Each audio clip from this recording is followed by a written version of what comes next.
was surprised by how much I enjoyed this book. Libby Carty McNamee did a very good job of making it feel like Dolly Madison was a real person who was narrating her own experience to you. Hey guys, welcome back to Good Clean Reads. Today's review is for Dolly Madison and the War of 1812, which is written by Libby Carty McNamee, and I'll read you the back of the book. Dolly Madison unites young America.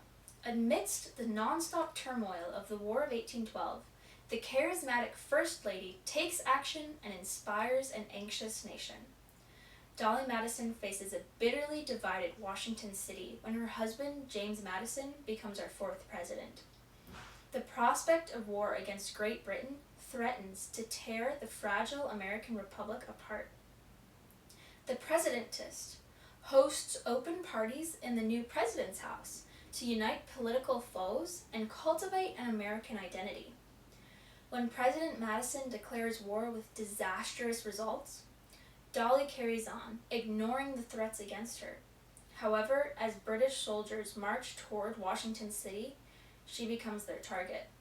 Now, America's second war of independence hinges on her. What must she do to save the United States while also saving herself? The true story of a woman with humble Quaker roots who rallies America during the War of 1812. Libby McNamee has also written Susanna's Midnight Ride, and she is a veteran and co-hosts the Epic Patriot Camp alongside Jenny L. Cody, who wrote the Amazing Tales of Max and Liz and the Epic Order of the Seven series, so these books right here. Dolly Madison and the War of 1812 follows Dolly Madison, the wife of James Madison, during Madison's 2 terms in office, specifically the before, during, and after of the War of 1812. Of all the time periods in American history, the War of 1812 is the one I probably know the least about. Dolly Madison and the War of 1812 did a really good job providing an overview, of what that time period was like, the war, who Dolly Madison was, and the struggles of being president or president's wife during the war. So I really enjoyed reading this book, which surprised me because I didn't really have the same reaction to Susanna Bowling's Midnight Ride. I think it helps that I didn't really know much about the story before I picked up and read the book, because I've read a lot of books on the Revolutionary War. I haven't really read as many or even studied the time period as much. I actually really enjoyed the book. So one thing that really stuck out to me is Dolly Madison's attitude throughout the whole book. Dolly and James faced a ton of criticism as the nation's leaders, and Dolly Madison set a very wonderful example in how she'd react to it. She'd take a moment, remind herself that she doesn't know what the other person's going through, and then she would go and try to say something nice to that person specifically.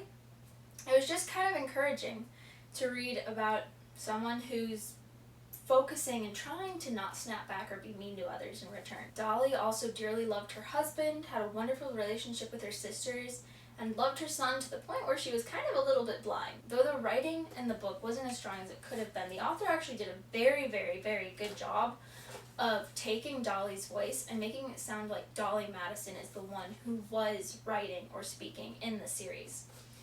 Dolly Madison seemed like a very larger-than-life character, both in the things she said and did and just her overall personality. She actually seemed like a very fun lady to know. In an author's note in the back of the book, Libby Carty McNamee notes that Dolly Madison, when her husband died, she was granted permission to attend Congress sessions because she thought they were fascinating entertainment. If she showed up late, she'd just request that Congress would start over, and it would. I don't know why I find that so funny, but Dolly Madison seems like she would have been a very amusing person to know. Content concerns. So for Christian or other beliefs, there's a definite belief in God. Characters pray, and James Madison actually, as president, announces a public day of prayer and fasting. Dolly Madison grew up Quaker, though she isn't anymore because she was kicked out when she married James Madison, a non-Quaker, and so throughout the book she'll compare things to like, oh, this is what would have happened when I was a Quaker, or this is what the Quakers believe about this. For romance, the love stories in the book are very clean and kind of sweet and simple. The biggest thing to know is that some of the characters we're told are scantily dressed, which you can't see because it's a book, but one character specifically named Betsy is supposed to be very, very pretty, but also not wear a ton, and so comments are made such as men will be so busy oogling her, or they'll enjoy feasting their eyes on her. So there's that, and Betsy was married to Napoleon's younger brother, but Napoleon named that marriage illegitimate and then forced Betsy's husband to marry someone else.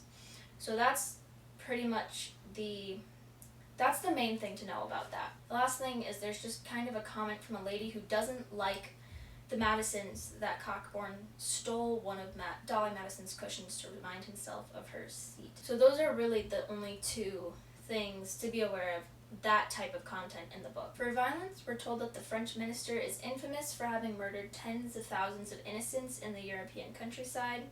We're also told that he mistreats his wife, and in one scene we're told that his wife has finger-shaped bruises on her neck, which is really sad, so needless to say, nobody likes that guy. Since Dolly Madison and the War of 1812 is set during the War of 1812, there's a war going on. And while it's pretty much not graphic, we actually don't see any of the fighting. The most is we just hear about it from other characters. There's one scene where James Madison is telling Dolly Madison about some of the horrors he experienced. And while it's not intensely graphic, hearing about some of the things he saw or experienced on the battlefield, such as a cannonball bowling into the person next to you, or someone's stomach getting sliced open with a bayonet, or amputations, is a little bit disturbing. And then we're told that a character is hung in mock effigy. For language, just a few things to be aware about. Those who don't like James Madison call him a pygmy. Someone with a very thick accent calls Indians Injuns, which I think is meant to imitate that accent. And then someone with a Cajun accent uses a euphemistic term for the behind, which isn't a swear word, but I think it is a euphemistic term. And I think, again, that's just meant to imitate his Cajun dialect. There's a common British swear word used a couple times, the D word is used once, and the H word is used to describe the fires burning in Washington. God's name is taken in vain a couple of times, though it's a lot less than Susanna's Midnight Ride. We're told people fled like Lucifer was chasing them, and then some people say that what the Brits were doing was the work of the devil. We're also told that a parrot breaks into a string of swear words too awful to repeat. Fortunately, we're not told what those swear words are, so, I'm grateful for that. A couple other things to know. Dolly Madison's son is a bit rebellious, and we're told that he tends to focus more on his drinking and nightlife than his ambassador duties. And actually, if you look him up, like Google his life, he's a very tragic historical figure. He pretty much ruined his life with his own bad choices, although we're not told that in the book. Characters drink wine and rum or whiskey. We're told that a character got drunk, and Madison bemoans the choices for his cabinet, noting that some of the men are drunkards. Characters partake of snuff at a party, and Dolly Madison says that her perfume is nothing short of a miracle drug, even better than tobacco snuff. Dolly Madison can come off sometimes as a bit self-focused because of how much she loves extravagant clothes and attention. There's one scene that's not really a content concern, but could be a little disturbing. A woman who's mad at James Madison for declaring war, pulls her hair out of the bun, cuts it as close to her head as she can, and declares she'll hang him with it. It's not really an inappropriate scene per se, but I found it a little bit disturbing.